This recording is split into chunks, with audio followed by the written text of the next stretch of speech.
नमस्कार साथियों, आज हम अपनी एनसीईआरटी की बुक का चैप्टर सेकंड स्टार्ट करेंगे। इससे पहले हमने देखा था कि संविधान क्यों और कैसे। इसमें हमने देखा था कि संविधान के कार्य क्या है और जो हमारा संविधान है किन परिस्थितियों में उभर कर सामने आया है, किन परिस्थितियों में हमारे भारतीय संविधान का निर्माण किया गया है और इसे बनाने वाले लोग कैसे हैं। इनसे संबंधित हमने अपना चैप्टर फर्स्ट देखा था। आज हम देखेंगे कि भारतीय संविधान में अधिकार जो हमारे फंडामेंटल राइट्स होते हैं उनके बारे में हम चर्चा करेंगे विस्तार से।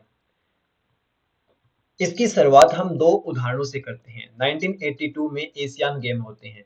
एशियन गेम का जो इंफ्रास्ट्रक्चर है उसको डेवलप करने के लिए कुछ ठेकेदारों को अपॉइंट किया जाता है। ठेकेदारों के द्वारा विभिन्न मजदूरों को काम पे रखा जाता है और उनसे अमानवीय स्थिति में काम करवाया जाता है।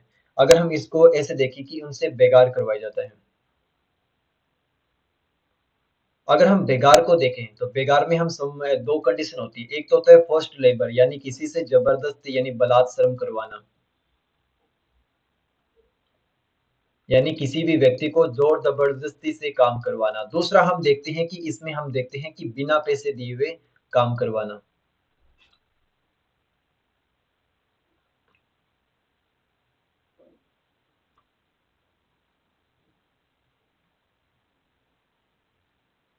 और ये दोनों कंडीशन क्या है? ये दोनों कंडीशन किसी भी व्यक्ति का शोषण है।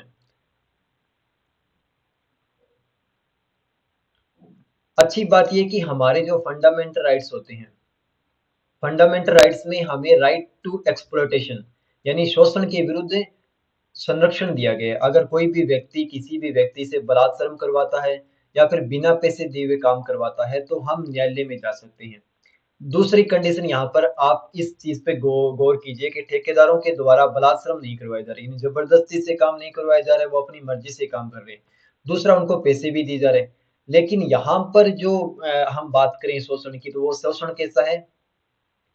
Other form of exploitation, other form of forced labour, यानी अन्य प्रकार का जो जबरदस्ती वाला श्रम है उसमें इसे शामिल किया गया। कैसे?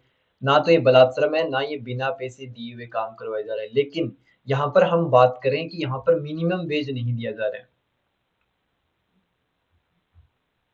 यानी जो न्यूनतम मजदूरी किसी व्यक्ति को दी जानी चाहिए वो यहाँ पर नहीं दी जा रही है। यानी बेरोजगार है, लोगों को काम की तलाश है, इसलिए लोग वहां पर काम करने के लिए मजबूर हैं। और इस कंडीशन का फायदा कौन उठा रहे हैं? ठेकेदार उठा रहे हैं। और वो मजदूरों को न्यूनतम मजदूरी नहीं दे रहे हैं और इसकी अपील की जाती है सुप्रीम कोर्ट में। और सुप्रीम कोर्ट इसमें फैसला देता है कि जिस व्यक्ति से काम करवाया गया है उनको उनकी बाकी रकम दी जाए। सेकंड एग्जांपल हम यहाँ पर देखते हैं कि एक असम का व्यक्ति है, उस पर कुछ क्राइम का आरोप लगाया गया है, लेकिन अभी तक आरोप साबित नहीं हुआ है, यानी वो अभी क्या अंडर ट्रायल है। इस कंडीशन में जब उसे गिरफ्तार किया जाता है तो वो 23 साल का है, लेकिन जब वो रिहा होता है तो वो कितने साल का होता है? 77 ईयर का होता है, यानी वो कम से कम 54 साल जेल में व्यतीत करता है। और इसकी रिहाई कैसे होती है? इसकी रिहाई होती है कि राष्ट्रीय मानवाधिकार आयोग के द्वारा जब जांच की जाती है अंडर ट्रायल की, तब इन पे गौर की जाती है और इन्हें उसके बाद में रिहा किया जाता है। सबसे महत्वपूर्ण बात यहाँ पर यह है कि अंडर ट्रायल की कंडीशन में इनकी मानसिक स्थिति खराब थी, तो इनका उपचार किया गया और उपचार सफलतापूर्वक होने के बाद 1967 में और उसके बाद में 1996 में हॉस्पिटल के द्वारा ये कहा गया कि ये व्यक्ति सही है, आप इस पर ट्रायल चालू कीजिए और इस विवाद को निपटाइए। लेकिन इस चीज की सुनवाई नहीं की गई और इस प्रक्रिया में उसने कम से कम 54 वर्ष कहाँ स्पेंड किए हैं? जेल में। यानी उसकी जवानी से लेकर उसका जो सारा जीवन है वो कहाँ पर व्यतीत हो गया? जेल में। तो आप यहाँ पर देखिए, यहाँ पर कौन उपस्थित नहीं है? यहाँ पे सुप्रीम कोर्ट उपस्थित नहीं है। सुप्रीम कोर्ट ना होने के कारण यहाँ पर वो व्यक्ति अपना पूरा जीवन कहाँ व्यतीत कर देता है? जेल में। लेकिन दूसरी कंडीशन यह है कि यहाँ पर सुप्रीम कोर्ट होता है और सुप्रीम कोर्ट जस्टिस दिलाता है और इस जस्टिस से क्या होता है? इस जस्टिस से ये होता है कि इन लोगों को जिनके अगेंस्ट जिनके खिलाफ शोषण किया गया था उन्हें उनका वेतन दे दिया जाता है। तो हम हमारे जो इतनी चर्चा का उद्देश्य था वो ये था कि एक तरफ सुप्रीम कोर्ट है और हमारे अधिकार भी है। अगर सुप्रीम कोर्ट नहीं होगा तो हमें चाहे कितने भी अधिकार दे दिए जाए, हमारे अधिकार धराशायी रह जाएंगे, कोई काम के नहीं होंगे। तो इसलिए हमें अगर अधिकार दिए गए हैं तो उन अधिकारों के संरक्षण के लिए एक संस्था भी दी जानी चाहिए जो इन अधिकारों को लागू करवा सके। अब आगे हम देखते हैं एक अन्य मुद्दा। एक अन्य मुद्दा में हम देखते हैं कि अधिकारों का घोषणा पत्र। कोई भी जो लोकतांत्रिक देश है, डेमोक्रेटिक स्टेट है, उसकी बुनियादी आधार ये होते हैं कि यहाँ पर जो भी रूल मेकिंग का काम कौन करेगी? पीपल्स करेगी। और रूल मेकिंग के द्वारा पीपल्स अपने लिए क्या सुनिश्चित करेगी? अधिकार सुनिश्चित करेगी। और इन अधिकारों को हम क्या कहते हैं? इन अधिकारों को हम फंडामेंटल राइट्स कहते हैं, क्योंकि ये व्यक्ति विशेष के लिए होते हैं और ये अधिकार व्यक्ति के विकास के लिए, सर्वांगीण विकास के लिए सबसे ज्यादा महत्वपूर्ण होते हैं। तो लोकतंत्र की पहली कंडीशन होगी कि पीपल के द्वारा रूल बनाए जाएंगे और पीपल्स के द्वारा अपने लिए मूल अधिकार सुनिश्चित कर लिए जाएंगे। ऐसा ही अगर हम भारत के लिए देखें, तो भारत में 1928 में मोतीलाल नेहरू के द्वारा एक कमेटी बनाई गई और इसमें ये सुनिश्चित किया गया, इसमें ये मांग की गई ब्रिटिश सरकार से कि हमारे लिए अधिकारों का घोषणा पत्र सुनिश्चित किया जाए। यानी अब आप हमारा शोषण नहीं कर सकते, हमें भी स्वतंत्रता दी जानी चाहिए, हमें भी समानता दी जानी चाहिए, हमें भी धार्मिक आधार पर स्वतंत्रता हो, समानता हो, सभी के साथ समान व्यवहार किया जाए, भेदभाव ना किया जाए। ये 1928 में अधिकारों के घोषणा पत्र में नेहरू जी के द्वारा मांग की गई, लेकिन उस समय ये मांग मानी नहीं गई। लेकिन इस मांग से ये सुनिश्चित हो चुका था कि जब भी हमारा देश आजाद होगा तो हम व्यक्तियों के लिए, नागरिकों के लिए मूल अधिकार हमारे संविधान में सुनिश्चित करेंगे। इसी के साथ हमारे जब देश आजाद होता है तो हम अपने मूल संविधान में मूल अधिकारों को स्थान देते हैं। अब सबसे पहले हम ये समझते हैं कि ये जो अधिकार है वो होते क्या हैं। अधिकार मेनली हमारे क्या होते हैं? दावे होते हैं। दावे किसके सामने? समाज के सामने, किसी दूसरे व्यक्ति के सामने और विशेष रूप से सरकार के सामने। जैसे अगर मैं बात करूं कि मुझे राइट टू एजुकेशन यानी शिक्षा का अधिकार दिया जाना चाहिए, मुझे रोजगार का अधिकार दिया जाना चाहिए। अगर कोई बूढ़ा व्यक्ति है, उसकी सेवा करने के लिए कोई नहीं है तो उसे बूढ़ा पेंशन, ये कुछ अधिकार होने चाहिए एक इंडिविजुअल के लिए, ताकि वो अपने जीवन में गरिमा में जीवन जी सके। दूसरा, अगर कोई सरकार अनुचित कार्य कर रही है, सही काम नहीं कर रही है, तो मुझे बोलने की आजादी होनी चाहिए। तो ये बोलने की आज़ादी और अन्य शिक्षा के अधिकार जो भी हमारे दावे हैं, वो हम समाज और सरकार के सामने प्रेजेंट करेंगे कि आप हमारा प्रतिनिधित्व कर रहे हैं, इसलिए आप हमारे अधिकारों को सुनिश्चित कीजिए। तो बेसिकली अधिकार क्या है? दावे हैं। अगर हम फंडामेंटल राइट्स की बात करें कि मूल अधिकार क्या है और मूल अधिकार की इतनी ज्यादा उपयोगिता क्यों है? कोई भी अधिकार है, जैसे हम भारत में अधिकार की बात करें, समानता का अधिकार, स्वतंत्रता का अधिकार, शोषण के विरुद्ध अधिकार, धार्मिक स्वतंत्रता का अधिकार, ये सभी अधिकार प्रत्येक व्यक्ति के सर्वांगीण विकास के लिए, इंडिविजुअल व्यक्ति के विकास के लिए जरूरी है। अगर उसे बोलने की आजादी होगी तो वो अपने आप को एक्सप्रेशन दे पाएगा, प्रेजेंट कर पाएगा, तभी वो खुलकर अपनी बात रिप्रेजेंट कर पाएगा। जैसे अगर ये किसी को बोलने का राइट्स नहीं दिया जाएगा तो वहां पर समाज में नवाचार नहीं होगा, व्यक्तियों में नवाचार नहीं होगा। तो सबसे बेसिक जरूरी चीज है वो हमारी स्वतंत्रता है, हमारी समानता है। तो इन्हीं हम क्या कहते हैं? फंडामेंटल राइट्स कहते हैं। अगर हम बात करें कि फंडामेंटल राइट्स इतने ज्यादा इम्पोर्टेंट क्यों हैं, इसको आप ऐसे समझिए कि आप किसी चीफ गेस्ट को इनवाइट करते हैं अपने फंक्शन में, तो आप क्या सुनिश्चित करोगे कि आप उस चीफ गेस्ट के लिए कोई निश्चित स्थान सुनिश्चित करोगे जहां पर वो बैठ सके, यानी सम्मानजनक तरीके से बैठ सके। तो ये क्या होता है? वैसे ही हमारे यहाँ अगर हम फंडामेंटल राइट्स की इतनी ज्यादा उपयोगिता है, तो इसकी उपयोगिता को सुनिश्चित करने के लिए हम भी संविधान में कुछ ऐसा स्थान रखेंगे जहां पर हम मूल अधिकार को रख सके। और इसके लिए हमने क्या किया है? इसके लिए हमने पार्ट 3 फंडामेंटल राइट्स के लिए रखा है, जिसमें हमने मूल अधिकार को शामिल किया है। इससे हमें अपने मूल अधिकार की उपयोगिता स्पष्ट नजर आती है। आगे हम देखते हैं कि अब हम बारी-बारी अपने अधिकार की बात करते हैं। इससे पहले हमने अब चर्चा कर ली है कि हमारे जो मूल अधिकार है वो पार्ट 3 में है और इनका विवरण कहाँ है? आर्टिकल अनुच्छेद 12 टू आर्टिकल 35 तक है। अगर हम मेनली बात करें अधिकारों की, तो मेनली अधिकार हमारे आर्टिकल 14 से लेकर आर्टिकल 32 तक हमको राइट्स दिए गए हैं। पहले हम देखते हैं कि समता का अधिकार क्या है। अगर हम समता के अधिकार की बात करें, तो इसमें बताया गया है कि अब हम जो अधिकार दिए गए हैं, इन पे थोड़ी चर्चा करेंगे, ज़्यादा इसको विस्तार से नहीं समझेंगे। अगर आपको विस्तार से समझना है, तो मेरा एक वीडियो लेक्चर है मूल अधिकार से संबंधित, उस पर आप उसको डिटेल से समझ लीजिए। लेकिन फिर भी हम देखते हैं, थोड़ा बहुत इस पे चर्चा करेंगे। अगर समता से संबंधित अधिकार की बात करें, तो आर्टिकल 14 से लेकर आर्टिकल 18 तक इनकी चर्चा की गई है। आर्टिकल 14 में बताया गया कि विधि के समक्ष सभी समान होंगे, विधि का समान संरक्षण किया जाएगा। ये दो टर्म है। इसका अर्थ क्या हुआ कि लॉ के सामने चाहे अमीर हो, गरीब हो, किसी के पास कोई भी विशेष अधिकार नहीं होगा, चाहे नरेंद्र मोदी हो या फिर रिक्शा चालक हो। अगर किसी भी व्यक्ति के द्वारा हत्या कर दी जाती है, तो सभी को सेम पनिश किया जाएगा। तो ये हो गया लॉ के सामने समानता। दूसरा, अगर हम बात करें समानता में ही, कि किसी भी व्यक्ति के साथ जाति, धर्म, लिंग, जन्म स्थान के आधार पर भेदभाव नहीं किया जाएगा।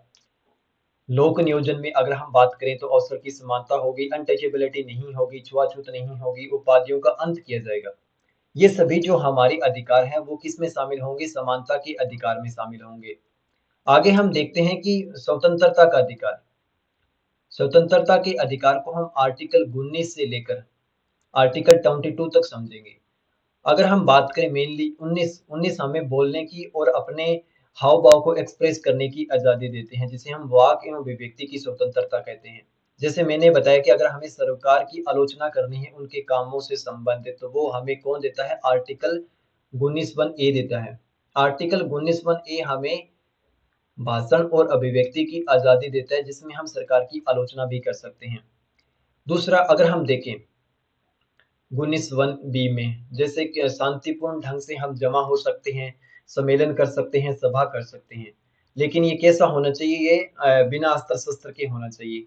इसके बाद में हम देखें कि हमें संघ बनाने का, सहकारी समिति बनाने का अधिकार है। हमें ये अधिकार है कि हम भारत के राज्य क्षेत्र में कहीं पर भी अबाध रूप से संचरण कर सकते हैं। जैसे अगर किसी व्यक्ति को गोवा जाना है, दमन दीव जाना है, अगर जम्मू कश्मीर जाना है, लद्दाख जाना है, या फिर उत्तर पूर्वी स्टेट्स में जाना है, तो हम वहाँ पर जा सकते हैं। क्योंकि ये ऐसा क्यों किया गया है? ताकि हमारा पूरे भारत के साथ कनेक्टिविटी बनी रहे, हम उनके साथ लगाव महसूस करें। इसलिए हमें अधिकार दिया गया है कि हम भारत में अबाध रूप से संचरण कर सकते हैं। संचरण के साथ हमें ये नजर आता है कि ठीक है, हम संचरण कर रहे हैं, हमें कोई जगह पसंद आ जाती है, तो हम वहाँ पर क्या कर सकते हैं? निवास कर सकते हैं। इसके अलावा हम देखते हैं कि हम अपनी मर्जी का कोई भी व्यवसाय कर सकते हैं। ये हमें दी गई स्वतंत्रता। ओके। आगे हम देखेंगे कि स्वतंत्रता हमारी क्या है, कि एब्सोल्यूट नहीं है, यानी इस पर भी क्या युक्त निर्बंध लगाए गए हैं।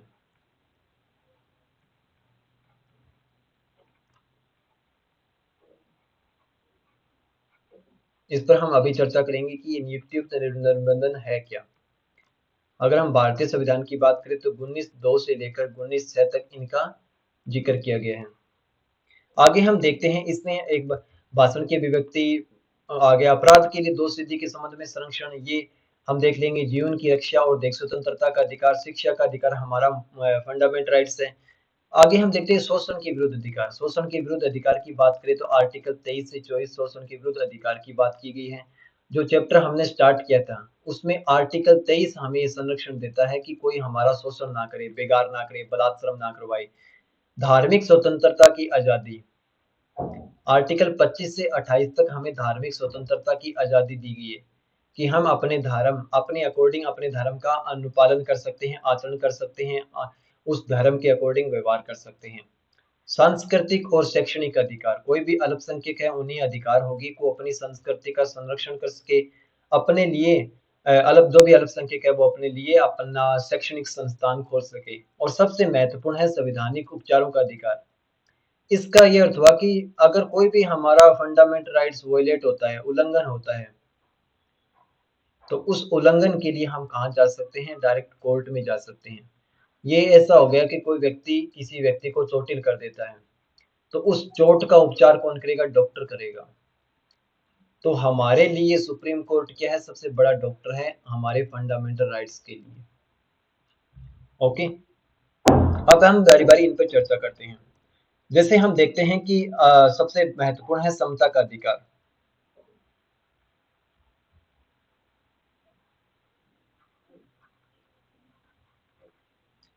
समता के अधिकार में हमने देख लिया है कि कोई भी व्यक्ति कानून से ऊपर नहीं है, सबसे बड़ा है वो कौन है? कानून है। लॉ के सामने सारे समान हैं। इसी आधार पर अगर हम आर्टिकल 15 को देखें, इसमें कहा गया है कि जाति, धर्म, लिंग, जन्म स्थान, निवास स्थान के आधार पर जाति, धर्म, लिंग, जन्म स्थान और निवास स्थान के आधार पर किसी भी व्यक्ति के साथ भेदभाव नहीं किया जाएगा। सभी व्यक्तियों को, जैसे हम बात करें किसी भी व्यक्ति है, कोई भी इंडिविजुअल पर्सन है, कोई भी नागरिक है, तो दूसरा नागरिक उसे किसी भी होटल में, किसी भी सार्वजनिक स्थान पर कुएं, तालाब के यूज के लिए मना नहीं कर सकता। ऐसा ही राज्य है। राज्य भी किसी भी व्यक्ति को धर्म, जाति, लिंग, जन्म स्थान के आधार पर भेदभाव नहीं करेगा, वो सभी को समान लेके चलेगा। अगर हम आगे बात करें लोक नियोजन में अवसर की समता, कोई भी सरकारी नौकरी है, सरकारी नौकरी में सभी व्यक्तियों को समान स्थान दिया जाएगा। उनके साथ धर्म, जाति, लिंग, जन्म स्थान, उद्भव और निवास स्थान के आधार पर भेदभाव नहीं किया जाएगा। ये ऐसा क्यों सुनिश्चित किया गया है कि हमारा पूरा भारत एक है। ठीक है, तो वहां पर निवास स्थान के आधार पर, धर्म के आधार पर, जाति के आधार पर, लिंग के आधार पर, सेक्स के आधार पर भेदभाव नहीं किया जाएगा, सभी के लिए समानता होगी। ये हमारे यहाँ समता के अधिकार को सुनिश्चित करने के लिए किया गया है। सबसे महत्वपूर्ण अगर हम बात करें तो आर्टिकल 17 में छुआछूत का अंत किया गया है।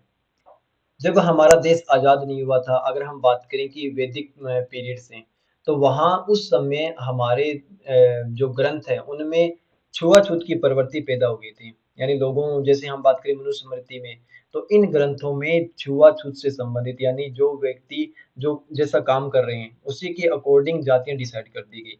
उससे क्या हुआ, वो काम उन जाति के लिए फिक्स हो गया और वो जाति, वो काम है उन जाति के लिए एक बेस बन गया कि इस जाति के व्यक्ति यही काम करेंगे। और अगर कोई व्यक्ति है जो मान लीजिए कि कोई सफाई कर्मचारी है, अगर वो सफाई कर रहा है, नालियों की सफाई कर रहा है, तो उसको क्या है, एक अलग कैटेगरी से देखा जा रहा था कि इस व्यक्ति को अब छुएंगे नहीं।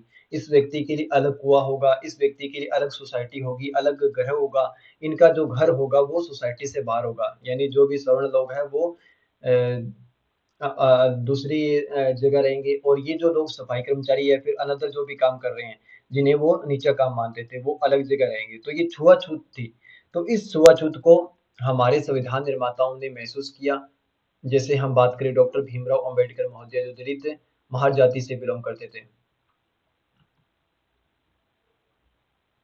और अन्य सभी नेता, उनकी प्राइमरी यही धारणा थी कि जैसे ही आजाद होगा तो हम समानता स्थापित करेंगे और इन सभी भेदभावों को खत्म करेंगे। और इसके बाद में हम देखते हैं, जैसे हमने बात कर ली कि लोक नियोजन में अवसर की समता होगी, यानी सभी लोगों को सरकारी नौकरियों में समानता होगी। लेकिन अगर हम अपने समाज को देखें, तो यहाँ पर अगर हम बच्चों को देखें, चिल्ड्रंस को देखें और वुमेन्स को देखें, यानी महिलाओं को देखें, तो हम पाएंगे कि इनकी कंडीशन पुरुषों की तुलना में थोड़ी कमजोर है, क्योंकि इनको हमेशा से वो राइट्स नहीं दिए गए जिससे वो अपनी ताकत को बढ़ा सके। तो सबसे महत्वपूर्ण है कि इनको कॉन्फिडेंस देने के लिए, उनको मुख्य धारा में लाने के लिए, पुरुषों के बराबर लाने के लिए हमारे संविधान निर्माताओं ने एक शब्द इजाद किया, आरक्षण, जिसे हम कहते हैं सकारात्मक कार्रवाई।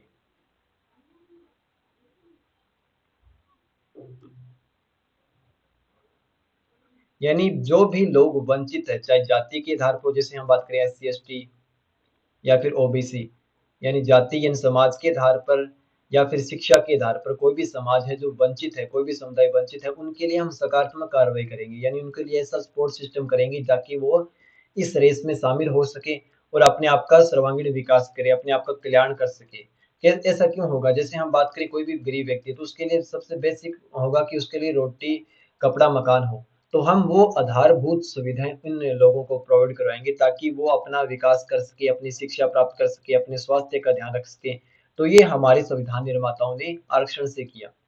और किस आर्टिकल 16(4) में हम देखेंगे, जैसे यहाँ पे मेंशन भी किया गया है कि राज्य एससी एसटी ओबीसी यानी जो भी पिछड़ा वर्ग है उनके लिए क्या करेगा, लोक नियोजन में कुछ पद आरक्षित करेगा ताकि इनका प्रतिनिधित्व सुनिश्चित किया जा सके।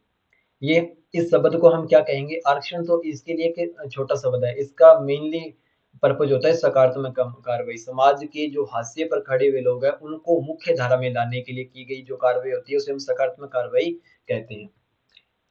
अगर हम बात करें छुआछूत से संबंधित अंत हमने देख लिया है आर्टिकल 17 में।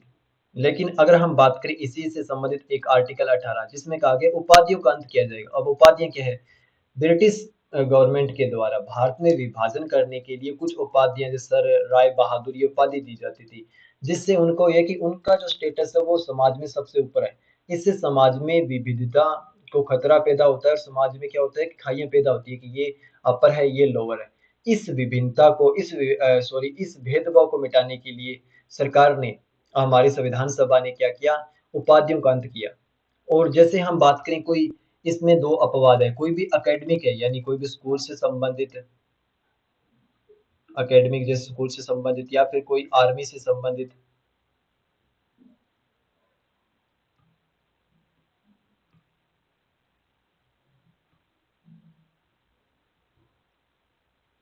जैसे कोई आर्मी से संबंधित कोई भी पोस्ट है तो उनके लिए जैसे हम देखें मेजर है, कोई कर्नल है, स्कूल में अगर हम बात करें प्रोफेसर है, कोई पीएचडी डॉक्टर है, कोई इंजीनियर है, तो ये जो भी पोस्टें हैं उनको हम उपाधियों में शामिल नहीं करेंगे। इसके अलावा जो भी पोस्ट होगी तो उनको हम क्या करेंगे? उपाधियों में शामिल करेंगे। इनका भी अंत किया गया। आगे हम देखते हैं स्वतंत्रता का अधिकार। किसी भी व्यक्ति के लिए किसी भी लोकतंत्र में अगर संविधान को जीवित दस्तावेज के रूप में पेश करना है, अगर सही मायने में लोगों को आजादी देनी है तो लोगों को स्वतंत्रता और समानता का अधिकार होना चाहिए। यही भारतीय संविधान में सुनिश्चित किया गया कि जैसे देश में आजादी मिलेगी तो हम लोगों को लिबर्टी प्रदान करेंगे, हम लोगों को आजादी देंगे। आजादी की सेंस में लोगों को अपनी बात रखने की आजादी होगी, लोगों को सरकार की आलोचना करने की आजादी होगी, अपने अधिकारों की मांग करने की आजादी होगी। तो ये सभी जो बात की गई है वो हमारी स्वतंत्रता के अधिकार में शामिल होगी। जैसे हमने बात की थी 19(1)(a) जो हमें बोलने की आजादी प्रदान करता है, जिसमें हम अपनी बात को प्रेजेंट कर सकते हैं, सरकार की आलोचना कर सकते हैं, अपनी अभिव्यक्ति जैसे हम चुप रहकर, बोलकर, किताब लिखकर या फिर फिल्म के माध्यम से रिप्रेजेंट कर सकते हैं। ये हमारी स्वतंत्रता के माध्यम है। किसी भी व्यक्ति के अगर जीवन की बात करें, उसको अपना सर्वांगीण विकास करना है, तो उसके लिए क्या सबसे ज़्यादा महत्वपूर्ण है? उसके लिए महत्वपूर्ण होगा कि उसे स्वतंत्रता के साथ क्या दिया जाए? गरिमामय जीवन दिया जाए। अभी गरिमामय जीवन का क्या अर्थ हुआ? यानी ऐसा नहीं है कि हमारे संविधान में आर्टिकल 21 में कह दिया गया है कि किसी भी व्यक्ति को आजादी होगी, प्राण और दैहिक स्वतंत्रता होगी और इस आजादी को विधि द्वारा स्थापित प्रक्रिया से ही वंचित किया जा सकता है, इसके अलावा नहीं। लेकिन बाद में सुप्रीम कोर्ट के द्वारा विभिन्न जजमेंटों में इस जो हमारी राइट टू लाइफ है उसको बढ़ाया गया और उसको गरिमा में जीवन में इंक्लूड किया गया। यानी इसके मतलब है कि हमें स्वच्छ पर्यावरण की आज़ादी होगी, नींद लेने की आज़ादी होगी, आवास हमें प्रोवाइड करवाई जाए, हमें रोजगार दिया जाए, हमें भोजन दिया जाए। ये जो बेसिक बेसिक चीजें हैं वो हमारे गरिमा में जीवन जीने के लिए अनिवार्य है। जैसे शिक्षा का अधिकार, इसके लिए तो आर्टिकल 19(1)(a) ही जोड़ा गया है 86 अमेंडमेंट के द्वारा। तो ये सभी जो है वो हमारी गरिमा में जीवन जीने के लिए सबसे महत्वपूर्ण है। तो स्वतंत्रता के अधिकार में ये हमारे कुछ प्रावधान इसमें जोड़े गए ताकि व्यक्ति राइट टू लाइफ यानी जीवन जीने मात्र से ही अपना विकास नहीं कर सकता। उसके लिए जो भी मूलभूत चीजें जरूरी है जैसे शिक्षा, रोटी, कपड़ा, मकान, रोजगार ये भी उसे प्रदान किए जाएंगे। स्वच्छ वातावरण ये सभी किस में शामिल होंगे? राइट टू लाइफ में शामिल होंगे। और ये किसी भी सभ्य समाज के लिए सबसे ज्यादा और सबसे महत्वपूर्ण अधिकार है। इसके बाद में हम देखते हैं निवारक नजरबंदी। निवारक नजरबंदी का बेसिक मीनिंग ये हुआ कि हम अगर किसी व्यक्ति को गिरफ्तार किया जाता है पुलिस के द्वारा, तो बेसिक कंडीशन क्या होती है कि उसके द्वारा कोई क्राइम किया जाता है, क्राइम करने के बाद, अपराध करने के बाद उसे गिरफ्तार किया जाता है। लेकिन निवारक नजरबंदी में ऐसा होता है कि कोई व्यक्ति क्राइम करता नहीं है, उस पे यह आशंका होती है, संभावना होती है कि ये कर सकता है और उस संभावना के बेस पर उस व्यक्ति को पहले ही डिटेन कर लिया जाता है, नजरबंद कर लिया जाता है और ताकि वो ना करे, क्राइम ना करे। ऐसा समझिए कोई राजनेता है और सरकार को ये पता है या पुलिस को ये पता है कि ये जनता में जाकर भड़काऊ भाषण देगा और उस भड़काऊ भाषण से लोक व्यवस्था खत्म हो जाएगी। यानी जैसे कोई धार्मिक आधार पर कोई भाषण दे दिया गया, जाति के आधार पर कोई भाषण दे दिया गया और लोगों ने बसें जलाना स्टार्ट कर दिया है, लोगों ने दूसरों की कत्लेआम स्टार्ट कर दिया है। तो पुलिस को पहले अंदाज़ा है कि अगर ये व्यक्ति अगर पब्लिक में जाकर भाषण देगा, ये नेता भाषण देगा, तो लोक व्यवस्था गड़बड़ा जाएगी, एक दूसरे का कत्लेआम होगा, बसें जलाई जाएगी, सब कुछ धराशायी ठप हो जाएगा। तो इस कंडीशन में क्या करेंगे कि उसे पहले ही निवारक नज़रबंदी कर लिया जाएगा। वहाँ पर ये इंतज़ार नहीं किया जाएगा कि हाँ, ये व्यक्ति जाए, भाषण दे, उसके बाद में लोग हिंसा करें, उसके बाद में हम इसे डिटेन करेंगे, नहीं, ये काम पहले ही कर लिया जाता है। एनसीईआरटी के अकॉर्डिंग और वास्तविकता में ये होता है कि निवारक नज़रबंदी का उद्देश्य तो ये था कि ये किया जाए कि पहले से ही समाज में अगर कुछ अनुचित होने वाला है, तो उस व्यक्ति को नज़रबंद कर लिया जाए। लेकिन प्रेज़ेंट में या फिर कोई भी सत्ताशाली गवर्नमेंट है, वो ये करती है कि कोई भी व्यक्ति जो सरकार के अगेंस्ट है, उसको इस आधार पर गिरफ्तार कर लिया जाता है कि ये क्या करेगा, सरकार के अगेंस्ट जाएगा और सरकार के अगेंस्ट जाएगा और सरकार के अगेंस्ट कुछ बात कहेगा जिससे उनका वोट बैंक प्रभावित होगा, इसलिए उस व्यक्ति को इस आधार पर क्या कर लिया जाता है, गिरफ्तार कर लिया जाता है। तो ये एक व्यक्ति की बोलने की आज़ादी पर सीधा उसके अधिकारों को कम करने वाला जैसा है। अगर बोलने की आज़ादी को छीनने वाला अगर हम बात करें तो वो निवारक नज़रबंदी है। हमारे एनसीईआरटी के अकॉर्डिंग कहा गया है कि इसका क्या किया गया, दुरुपयोग किया गया है। जैसे यहाँ पे लिखा है, इसका दुरुपयोग रोका जाना चाहिए क्योंकि इसका दुरुपयोग हो रहा है। अब अन्य स्वतंत्रता में हम देखें, अन्य स्वतंत्रता में हमने देख लिया है कि अन्य स्वतंत्रता में जैसे हमने देख लिया, वाक अभिव्यक्ति की स्वतंत्रता है, लोगों के दूसरी जगह जाने की आज़ादी है, बोलने की आज़ादी है, व्यापार करने की आज़ादी है, लोगों को अपने गरिमा में जीवन जीने के लिए शौच पर्यावरण की आज़ादी है, रात को नींद लेने की आज़ादी है, ये अन्य स्वतंत्रता में शामिल है। लेकिन अभी हमने बात की थी कि उस पर युक्तियुक्त निर्बंधन भी है। कैसे? अगर कोई कानून व्यवस्था भंग हो रही है, कोई शांति व अनैतिक कार्य हो रहे हैं, तो कानून व्यवस्था को बरकरार रखने के लिए, शांति स्थापित करने के लिए और अन्य नैतिक आधार पर भी हमारी स्वतंत्रता बाधित हो सकती है। कैसे? अगर हम इस एनसीईआरटी के शांति शब्द को बात करें, तो हमारे भारतीय संविधान में सीधा शांति शब्द यूज़ नहीं किया गया। पहली बात ये। 8 प्रकार की रिस्ट्रिक्शन लगाए गए हैं, जिनमें हम देखें कानून व्यवस्था, दूसरे देश के साथ हमारी मैत्रीपूर्ण संबंध, न्यायालय की अवमानना से संबंधित किसी व्यक्ति को अपराध के लिए भड़काना, कानून व्यवस्था, सदाचार, ये कुछ 8 ग्राउंड है जिनके आधार पर हमारे जो मूल अधिकार हैं उनको रोका जा सकता है।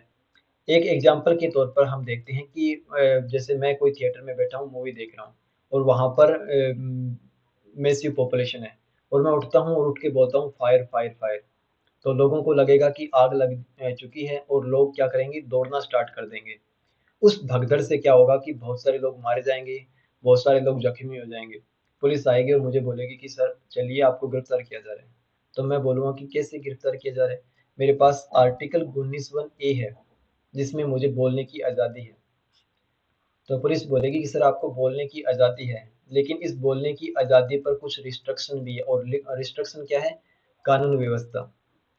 आपके फायर, फायर, फायर बोलने से कानून व्यवस्था, लोक व्यवस्था क्या हो चुकी है? धराशायी हो चुकी है, बहुत सारे लोग मारे जा चुके हैं। तो आपको ये आज़ादी नहीं है कि आप कुछ भी बोलो। आपको बोलना है, लेकिन बोलने के साथ आपको अपनी ज़िम्मेदारी का एहसास भी होना चाहिए। तो मुझे इस आधार पर गिरफ्तार कर लिया जाएगा। तो यहाँ पर हमारे भारतीय संविधान में इस चीज़ को रखा गया है कि आज़ादी दी गई, आज़ादी के साथ कुछ-कुछ युक्ति-युक्त निर्बंध लगाए गए हैं कि आपको अपनी आज़ादी मुबारक, लेकिन आज़ादी के साथ अपनी आज़ादी को इस तरह सेलिब्रेट कीजिए, एन्जॉय कीजिए ताकि दूसरे लोग प्रभावित ना हो। ये इसमें बताया गया है। आगे हम देखते हैं कि हमारे नागरिकों को अधिकार दिए गए हैं। नागरिक में जो भी आरोपी व्यक्ति है, अपराधी है, अपराधी को भी अधिकार दिए गए कि आपने अपराध कर लिया, इसका ये अर्थ नहीं हुआ कि आपसे अधिकार छीन लीजिए, आपके साथ अमानवीय व्यवहार किया जाए, नहीं। इसको आप ऐसे समझिए कि कोई भी पुलिस है, तो आपको सीधा अरेस्ट नहीं कर सकती, पहले आपको नोटिस दिया जाएगा, आपको कारण बताया जाएगा, किस आधार पर आपको गिरफ्तार किया जा रहा है। कारण बताने के बाद आपका ये अधिकार होगा कि आप अपने विधि व्यवसाय यानी आप अपने वकील से चर्चा कर सकते हैं कि मुझे इस ग्राउंड पर अरेस्ट किया जा रहा है, क्या ये ग्राउंड पर्याप्त है कि मुझे जेल जाना पड़े? तो आप अपने वकील से बात कर सकते हैं। उसके बाद में आपको 24 घंटे के भीतर यानी आपको पुलिस थाने ले जाया जाता है और 24 घंटे के भीतर आपको कहाँ प्रेजेंट करना होगा? आपको नज़दीकी मजिस्ट्रेट के सामने यानी न्यायालय में न्यायाधीश के सामने पेश करना होगा। क्यों करना होगा? क्योंकि न्यायालय देखेगा कि जिस आधार पर आपको अरेस्ट किया गया है, वो आपका क्या है? जिस आधार पर आपको अरेस्ट किया गया है वो आपका क्या है, सही है या नहीं है। तो ये काम कौन करेगा, न्यायालय करेगा। 1 सेकंड प्लीज। हम्म।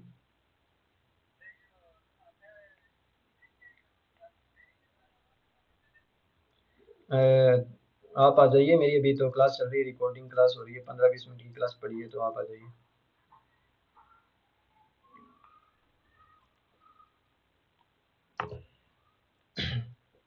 तो आप यहाँ पे देखिए कि जो सॉरी, कहाँ थे हम, हाँ, अपराधी के लिए भी कुछ अधिकार यहाँ पर दिए गए हैं। जैसे हमने बात कर ली 24 घंटे के भीतर, और सबसे महत्वपूर्ण आप यहाँ पर देखिए,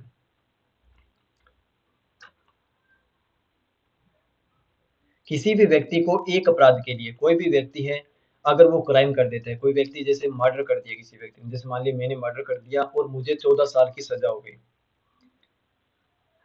और 14 साल की सजा काटने के बाद मैं बाहर आता हूँ, बाहर आने के बाद मुझे पुलिस बोलती है कि सर चलिए आपका दोबारा स्वागत स्वागत किया जाता है, आप जेल में चलिए। तो मैं बोलूँ किस आधार पर, कि आपने मर्डर किया है। तो वो अब मैं बोलूँ कि मर्डर की सजा तो मुझे पहले ही मिल चुकी है, मैं 14 साल जेल में बिताए हैं, तो अब किस बात की सजा।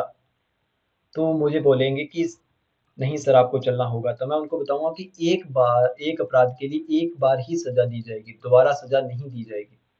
अब इस एग्जाम्पल को एक फनी एंगल से देखिए कि आपने चोरी की है, आपने सजा काट ली, उसके बाद में आपने चोरी किया था, आप बोलोगे एक सजा चोरी के लिए 7 साल की सजा है, तो मैंने 7 साल की सजा काट ली है, तो आप बार बार चोरी कर रहे हो, चोरी कर रहे हो, नहीं। अगर आपने एक बार चोरी की है तो आपको 7 साल की सजा मिल चुकी है। अगर नेक्स्ट टाइम चोरी करोगे तो आपको 7 साल की फिर सजा मिलेंगी, जितनी भी सजा आपके लिए न्यायालय डिसाइड करेगा या लॉ की किताब में डिसाइड, उतनी आपको सजा दी जाएगी। तो एक क्राइम के लिए एक बार सजा दी जाएगी, लेकिन उसी क्राइम को आप मल्टीपल टाइम करोगे तो आपको मल्टीपल टाइम सजा भी दी जाएगी। ओके।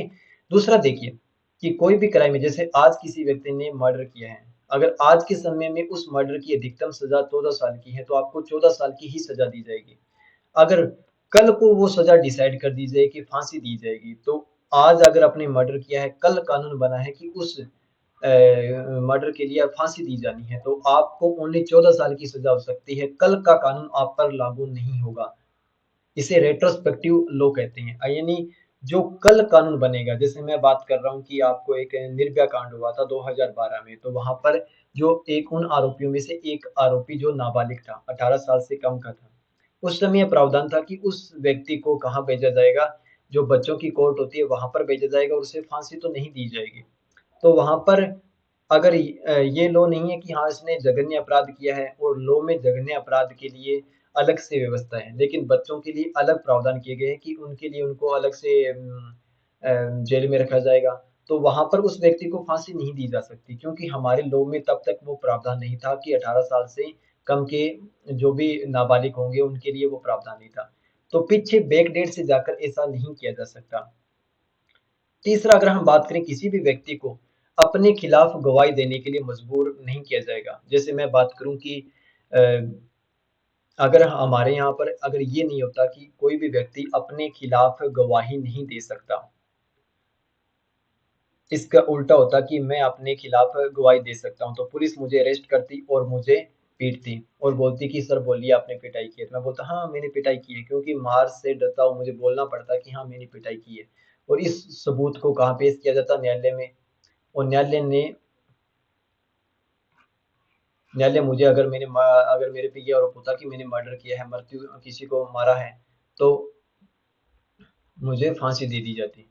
तो इससे क्या होता कि पुलिस सारे केस को जल्दी सॉल्व आउट कर पाती। लेकिन ये तो फिर अन्याय हो गया ना, पुलिस किसी को भी अरेस्ट करेगी और बोलेगी कि पीटेगी और बोलेगी आपने मर्डर किया, आपने चोरी की है, और पुलिस ही डिसाइड कर लेगी और सबूत के तौर पर न्यायालय में पेश कर देगी और केस सॉल्व आउट हो जाएगा। लेकिन नहीं, ऐसा नहीं है। हमारे भारत के संविधान में ये सुनिश्चित किया गया है कि कोई भी मर्डर पुलिस के कोई भी व्यक्ति है वो अपने खिलाफ गवाही नहीं दे सकता, उसको इस चीज में संरक्षण दिया गया है। तो ये 3 ऐसे बेसिक रूल्स है जो हमारे भारत के संविधान में हमें दिए गए हैं। ओके। आगे हम देखते हैं शोषण के विरुद्ध अधिकार। जैसा कि हमने चर्चा की है कि आर्टिकल 23 और 24 में शोषण के विरुद्ध अधिकार दिए गए हैं। आर्टिकल 3 में बताया कि किसी व्यक्ति से बेगार, बलात्श्रम, जबरदस्ती से काम नहीं करवाया जाएगा। अगर काम भी करवाया जा रहा है तो उसको न्यूनतम वेतन दिया जाएगा। किसी भी व्यक्ति को गुलाम नहीं बनाया जाएगा। ये कौन से आर्टिकल के तहत, आर्टिकल 23 के तहत। और इसमें यह भी कहा गया किसी भी व्यक्ति को, कोई भी व्यक्ति है उससे क्या नहीं, जैसे मानव दुर्व्यवहार नहीं किया जाएगा।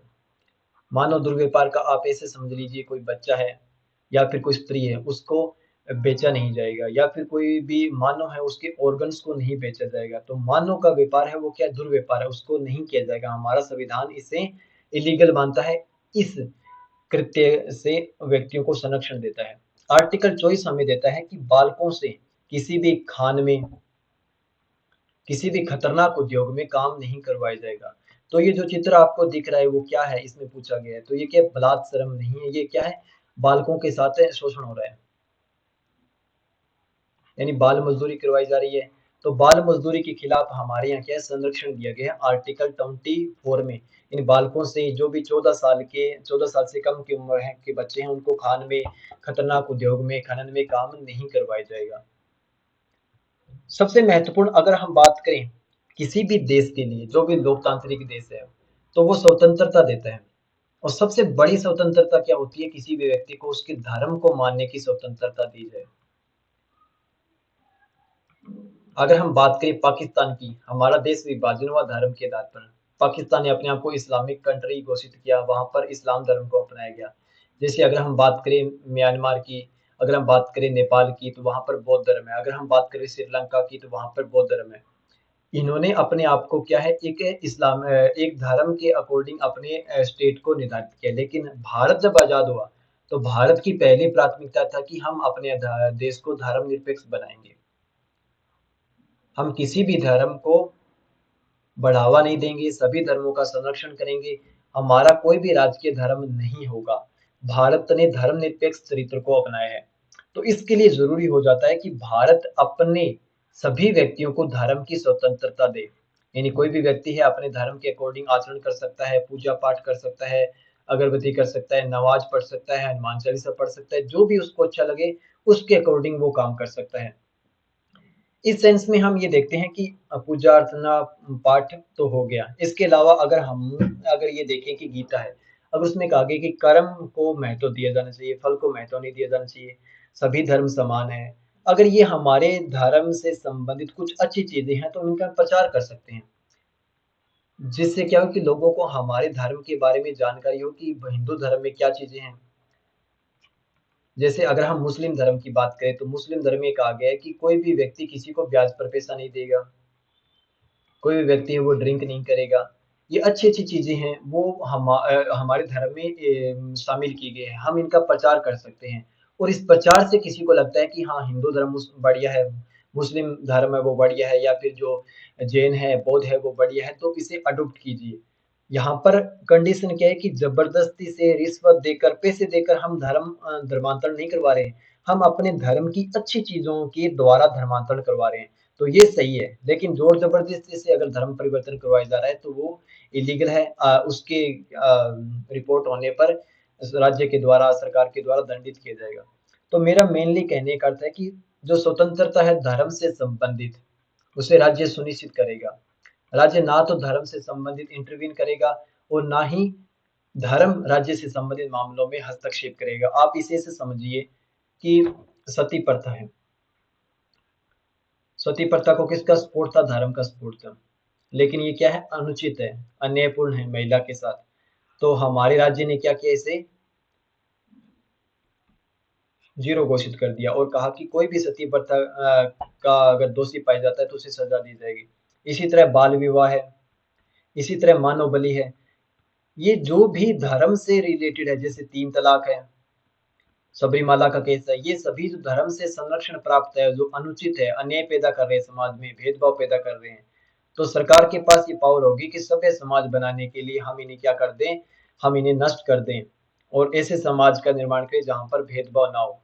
सती प्रथा में महिला के साथ भेदभाव, 3 तलाक में महिला के साथ भेदभाव, सबरीमाला में महिला के साथ भेदभाव, मानव बलि में पूरी मानव समाज के साथ भेदभाव है, उनका शोषण किया जा रहा है। तो यहाँ पर क्या है कि समाज को सभ्य बनाने के लिए राज्य हस्तक्षेप कर सकता है। और दूसरा, अगर कोई व्यक्ति अपने लिए पूजा पाठ कर रहा है तो स्टेट का काम होगा कि वो इसमें हस्तक्षेप ना करे। जैसे हम धर्म की समानता की बात करें, हमने आर्टिकल 16 देखा था, उसमें कहा गया कि धर्म के आधार पर भेदभाव नहीं किया जाएगा और यहाँ पर भी लिखा गया है कि भारत का राष्ट्रपति बनना हो, प्रधानमंत्री बनना हो, न्यायाधीश बनना हो, कोई भी पद ग्रहण करना हो, तो धर्म को इसका योग्यता का पैमाना नहीं माना जाएगा। ओके, अब सांस्कृतिक और शैक्षणिक अधिकार। अगर हम सांस्कृतिक और शैक्षणिक अधिकार की बात करें,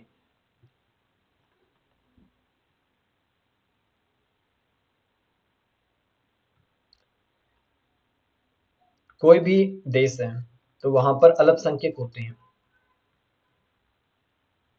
अल्पसंख्यक वर्ग को अपनी भाषा के आधार पर, अगर कोई भाषा के आधार पर अल्पसंख्यक है, अपनी संस्कृति के आधार पर अल्पसंख्यक है, अपने धर्म के आधार पर अल्पसंख्यक है, तो इनको अधिकार दिया गया है कि वो अपनी अल्पसंख्यक के आधार पर अपनी संस्कृति का संरक्षण कर सके, सुरक्षा कर सके। यानी मान लीजिए अल्पसंख्यक का अर्थ हुआ कि कोई बहुत बड़ी कम्युनिटी है, उस एक कम्युनिटी में एक छोटा सा समुदाय है जिसका एक भाषा है, एक ही संस्कृति, एक धर्म है और वो उसकी संख्या बहुत कम है, तो स्टेट इसके संरक्षण के लिए काम करेगी। वो होता है कि भाषा और संस्कृति के आधार पर इनको संरक्षण दिया गया है और ये किस में दिया गया है, आर्टिकल 29 में बताया गया कि अगर कोई भी अल्पसंख्यक है, चाहे भाषा, संस्कृति, धर्म के आधार पर, तो उनको सुरक्षा प्रदान की जाएगी।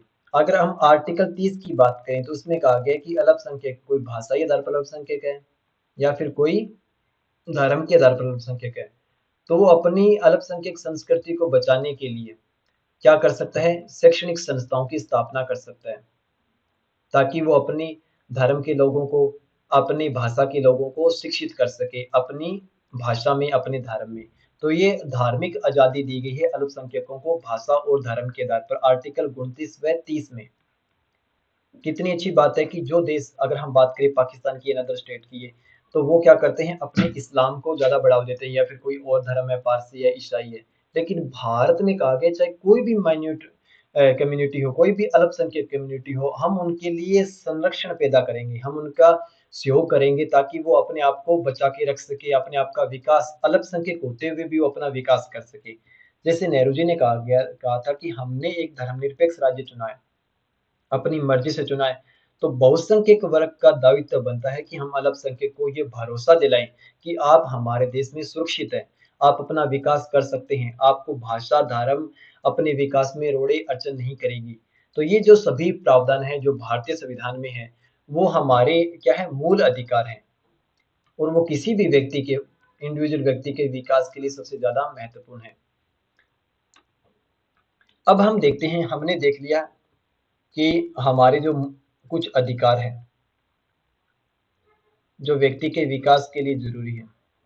अब एक ऐसी संस्था भी होनी चाहिए जो इन अधिकारों को संरक्षण प्रदान करे। अगर हमारे फंडामेंटल राइट्स का कोई उल्लंघन कर देता है, चाहे सरकार है, कोई व्यक्ति है, कोई अन्य संस्था है, तो हम कहाँ जा सकते हैं, हम सरकार के खिलाफ कहाँ जा सकते हैं, सुप्रीम कोर्ट जा सकते हैं। तो सुप्रीम कोर्ट के अपने आप में, जैसे संवैधानिक उपचारों का अधिकार अपने आप में मूल अधिकार है, हमारे जो अधिकार उनका संरक्षण करने वाला अधिकार कौन सा है, संवैधानिक उपचारों का अधिकार है, जो अपने आप में क्या है, एक मूल अधिकार है। इसे हम 5 प्रकार की रीढ़ से समझते हैं।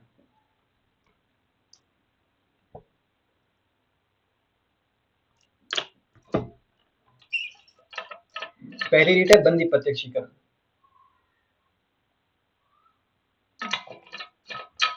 बंदी प्रत्यक्षीकरण में क्या होगा, जैसे मैं आपको यूट्यूब पे टीचिंग करवा रहा हूँ, पढ़ा रहा हूँ, तो ये कोई क्राइम नहीं है। अगर पुलिस आई मेरे डोर को नॉक करे, सर आपको अरेस्ट किया जा रहा है, और मैं पूछूंगा रीजन क्या है, तो रीजन बोलेंगे आप यूट्यूब पर फ्री पढ़ा रहे हो, ये कोई रीजन नहीं हुआ। तो आप क्या करोगे या फिर मेरे परिवार वाले क्या करेंगे, कोर्ट में, सुप्रीम कोर्ट में याचिका दर्ज करेंगे कि हमारे बेटे को, हमारे टीचर को गिरफ्तार कर लिया गया है। सुप्रीम कोर्ट कौन सी रीट जारी करेगा, बंदी प्रत्यक्षीकरण रीट जारी करेगा। क्यों करेगा कि जो भी बंदा जिसको आपने, पुलिस ने अरेस्ट किया है, उसको हमारे सामने प्रेजेंट कीजिए, और प्रेजेंट करने के बाद पुलिस पूछेगी कि किस आधार पर, तो बोलेंगे कि आप ये यूट्यूब पर फ्री पढ़ा रहे हैं इसलिए हमने इनको गिरफ्तार किया है। तो सुप्रीम कोर्ट पूछेगा कि क्या कहीं कानून में लिखा हुआ है कि फ्री पढ़ाना अपराध है, तो बोला नहीं। इस आधार पर अगर कोई क्राइम है ही नहीं तो मुझे गिरफ्तार क्यों किया जा रहा है, तो मुझे क्या कर दिया जाएगा, सेट फ्री कर दी जाएगी कि आप आज़ाद हो घूम सकते हो। वो होता है बंदी प्रत्यक्षीकरण कि जिसको भी बंदी बनाया गया है, उसे हमारे सामने पेश कीजिए। दूसरा होता है परमादेश। इसका क्या अर्थ हुआ? जैसे आप आईएएस की तैयारी कर रहे हो या फिर कोई भी तैयारी कर रहे हो और आपके ऊपर कोई भी रिश्वत लेने का आरोप है, तो इस रिश्वत के आरोप में क्या होगा कि सीएटी ट्रिब्यूनल आपकी जांच करेगा। ट्रिब्यूनल को क्या जांच करनी चाहिए कि आपने कितने रुपए लिए हैं, कहाँ से रुपए लिए हैं, और वो ये जांच ना करके आपकी निजी लाइफ में इंटरफेयर करे। तो निजी लाइफ में इंटरफेयर करने के मामले में आप सुप्रीम कोर्ट में याचिका दर्ज कर सकते हो कि सर, इनका जो जांच करनी चाहिए उसमें तो वो जांच कर नहीं रहे हैं, मेरी निजी लाइफ में हस्तक्षेप कर रहे हैं। तो सुप्रीम कोर्ट ये मामला अपने पास मंगवा लेगी और जांच करेगी और इसको फटकार लगाएगी। ये होता है परमादेश। निषेध आदेश। निषेध आदेश का अर्थ होता है कि जब कोई निचली अदालत, सॉरी, मैंने यहाँ पे परमादेश आपको गलत बता दिए, सॉरी इसके लिए। निषेध निषेध आदेश, इस पे हम दोबारा चर्चा करेंगे। निषेध आदेश का अर्थ हुआ कि जो अभी हमने बात की कि कोई आईएएस है, उस पे कोई रिश्वत का चार्ज है और सीएटी उसकी जांच कर रही है और वो उसकी निजी लाइफ में हस्तक्षेप कर रही है, तो वो उसकी याचिका करता है सुप्रीम कोर्ट में और सुप्रीम कोर्ट वो अपने पास मामला बुलवा लेती है। तो उसे हम निषेध आदेश कहेंगे कि इस आदेश को रोक दिया जाए। परमादेश की अगर हम बात करें, परमादेश को हम ऐसे समझते हैं कि अगर कोई भी संस्था है, जैसे हम आप किसी महानगर में रह रहे हो, वहां पे नगर निगम है और आपके घर के सामने कूड़ा करकट पड़ा है और आपने नगर निगम को कहा है कि आप इस कूड़े करकट को हटा दीजिए, पर वो इस चीज को सुन नहीं रहे हैं, ध्यान नहीं दे रहे हैं। और आपके पास एक अधिकार है, स्वच्छ वातावरण का अधिकार, और इस मूल अधिकार के आधार पर आप सुप्रीम कोर्ट में याचिका दायर करते हो कि इस महोदय की हमने नगर निगम को कह दिया है, नगर पालिका को कह दीजिए कचरा हटाइए, और ये कचरा हटा नहीं रहे हैं और ये हमारे स्वच्छ पर्यावरण के अधिकार के अगेंस्ट है। तो सुप्रीम कोर्ट नगर निगम को आदेश जारी करेगा कि आप इस फंडामेंटल राइट्स को बहाल कीजिए और लोगों के स्वच्छ पर्यावरण के अधिकार को सुनिश्चित कीजिए और आप इस कचरे को हटाइए। तो वो होता है निषेध आदेश। अधिक उसके बाद में हम पूछते हैं अधिकार उत्प्रेषण रीट। उत्प्रेषण रीट का अर्थ होता है कि जब कोई मान लीजिए, जैसे इसे हम इस एग्जांपल से समझ सकते हैं कि दो पार्टी है, ए पार्टी और बी पार्टी। ए पार्टी पर आरोप है कि उसने क्राइम किया है और बी पार्टी ने आरोप लगाया। जज साहब के सामने बैठे हैं, बी पार्टी ने अपनी दलील दी है और ओनली इस दलील पर ही न्यायालय ने ये कह दिया कि आप गिल्टी हो, आपको सजा दी जाती है।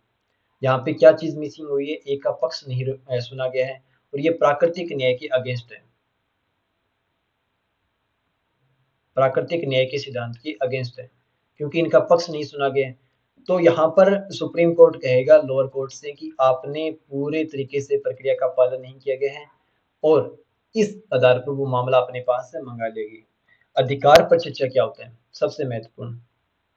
अगर कोई व्यक्ति है जो आईएएस की तैयारी कर रहा है और वो बिना पेपर दिए हुए आईएएस बन जाता है, मान लीजिए उसकी एज 21 नहीं है या फिर उसने ग्रेजुएशन पूरी नहीं की है या फिर उसने गलत डॉक्यूमेंट पेश किए और उसको आईएएस बना दिया जाता है बिना एग्जाम की, मान लीजिए।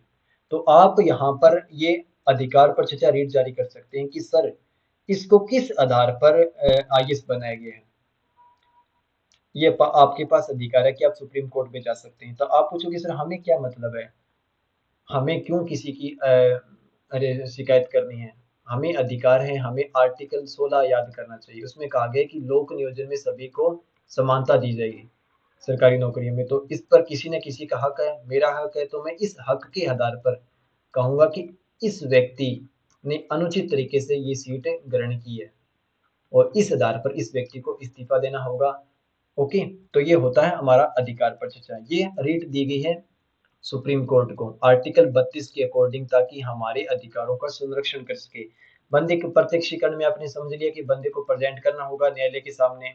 परमादेश का अर्थ होता है कि अगर कोई भी संस्था अपना काम बढ़िया तरीके से नहीं कर रही है तो सुप्रीम कोर्ट कहेगा कि आप अपना काम कीजिए।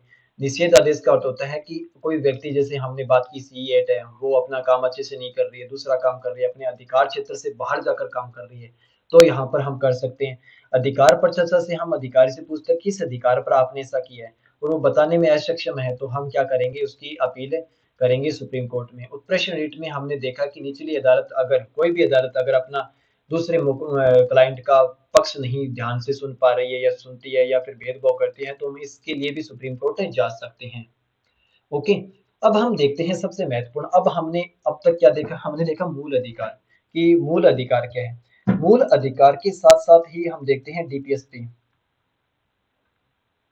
यानी राज्य के नीति निर्देश तत्व। ये भाग कौन से में है, भाग 4 में है। अब ये क्या है, हमारा जो संविधान लागू हुआ तो हमने फंडामेंटल राइट्स में बेसिक बेसिक चीजें ले ली जो हमारे लिए जरूरी है और वो चीजें जिनके लिए हमें ज्यादा संसाधन की, ज्यादा पैसों की जरूरत थी, उनको हमने एक समय के लिए छोड़ दिया और दूसरा जिनके लिए ज्यादा समय की जरूरत थी। जैसे मान लीजिए कि अगर हमें सभी को रोजगार देना है, बूढ़ा पेंशन देनी है, या फिर अगर हम बात करें रोजगार मनरेगा से संबंधित, या फिर हम बात करें आर्टिकल 46 में जिसमें कहा गया है कि 45 में कि एससी एसटी कम्युनिटी के लिए, ओबीसी कम्युनिटी के लिए उनके कल्याण से संबंधित कार्य किए जाएंगे। ये कार्य थे जिनमें धन की जरूरत थी। अब जब भारत आजाद हुआ तो भारत के पास इतना धन नहीं था। अगर हम बात करें औरंगजेब के समय की, औरंगजेब के डेथ की मृत्यु के समय भारत विश्व के व्यापार का 25% जीडीपी भारत के पास थी, यानी 25% भारत उत्पादन करता था। अंग्रेजों ने भारत का शोषण किया और जब भारत आजाद हुआ तो उस समय भारत सबसे गरीब देशों में से एक था। इस कंडीशन में संविधान निर्माताओं ने कहा कि ठीक है, फंडामेंटल राइट जरूरी है लेकिन डीपीएसपी भी जरूरी है, लेकिन हम इस पर, इसे किस पर छोड़ते हैं, इस पे हम सरकार पर छोड़ते हैं, आने वाली सरकार पर। और आने वाली सरकार के लिए ये कहते हैं कि आपके लिए सत्ता में आने के लिए जरूरी है कि आप इन नीतियों को लागू करें, आप लोक कल्याणकारी नीतियां बनाएं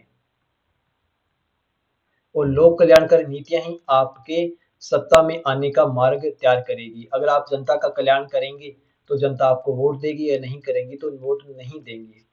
कोई भी आप देखोगे, कोई भी स्कीम लाई जाती है, जैसे हम बात करें मनरेगा की, तो मनरेगा में क्या है कि अगर आप आर्टिकल 41 देखोगे तो उसमें कहा गया कि कोई भी व्यक्ति जो बेरोजगार उसको रोजगार दिया जाएगा। आप देखोगे आर्टिकल 41 उसमें कहा गया कि जो भी निःशक्त प्राणी है या फिर बूढ़ा व्यक्ति है उसको रोजगार दिया जाएगा, उसको पेंशन दी जाएगी। तो पेंशन की स्कीम आर्टिकल 41 डिसाइड कर रहा है। आर्टिकल 40 से बात कर रहा है कि पंचायतों का गठन किया जाए, पंचायतों को पावर दी जाए। तो ये कौन डिसाइड कर रहा है, ये डिसाइड कर रहा है, ये हमारे डीपीएस पे डिसाइड कर रहे हैं,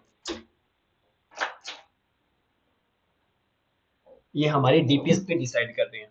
तो डीपीएस पे हमारे लिए और सत्ता के लिए जरूरी है। 1 सेकंड, कुछ टेक्निकल इशू के कारण चल नहीं पा रहा है। 1 सेकंड होल्ड कीजिए प्लीज।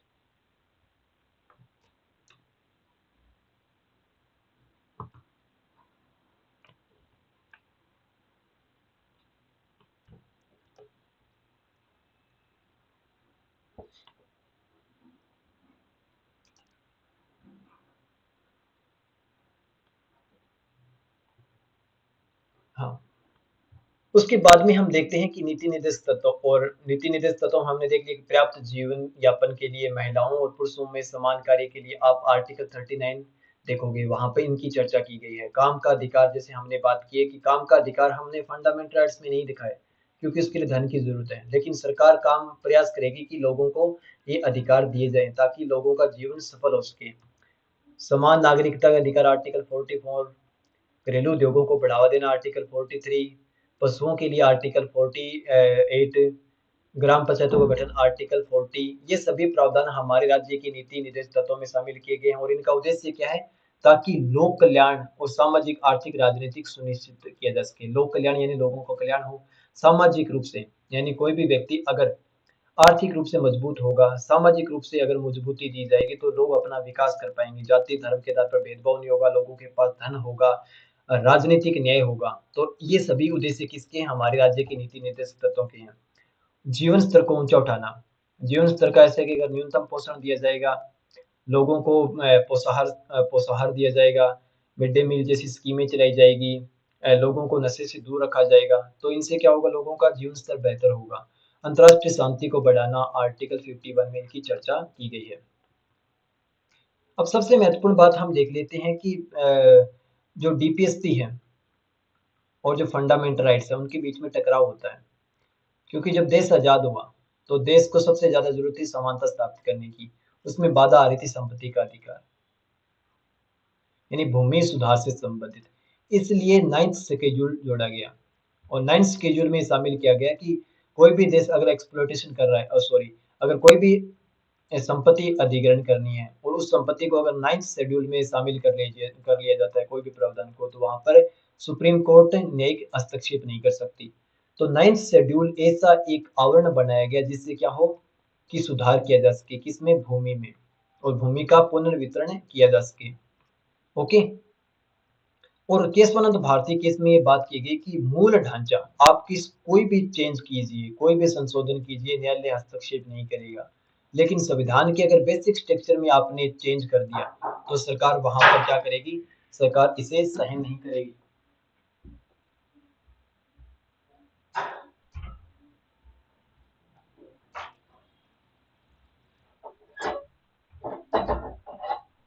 तो इसके लिए क्या करेगी सरकार, इसे सहन नहीं करेगी और सुप्रीम कोर्ट इसे सहन नहीं करेगा और सुप्रीम कोर्ट क्या करेगा, इसे नल एंड वॉइड घोषित कर देगा। ओके। तो इस आधार पर सुप्रीम कोर्ट ने केशवानंद भारती केस में मूल ढांचा दिया है। और आगे हम देखते हैं कि मिनरवा मिल्स मामला, जिसमें कहा गया कि फंडामेंटल राइट्स और डीपीएसपी एक दूसरे के अगेंस्ट नहीं है बल्कि एक दूसरे के पैरेलल है। फंडामेंटल राइट्स और डीपीएसपी एक दूसरे के पैरेलल है।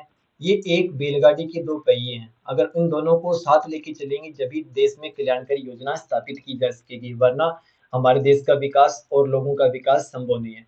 आज का हमारा जो चैप्टर था वो पूरा फंडामेंटल राइट से संबंधित था और इसमें हमने देखा कि हमारे जो राज्य के नीति निर्देश तत्व है उनकी क्या भूमिका रही मूल अधिकार के साथ और फंडामेंटल राइट्स के साथ और डीपीएसपी के साथ बीच में क्या टकराव रहा, इस पे भी हमने थोड़ी बहुत एनसीईआरटी के अकॉर्डिंग चर्चा की है। आज का सेशन हम यहीं तक रखते हैं। आज के लिए इतना ही। Thank you.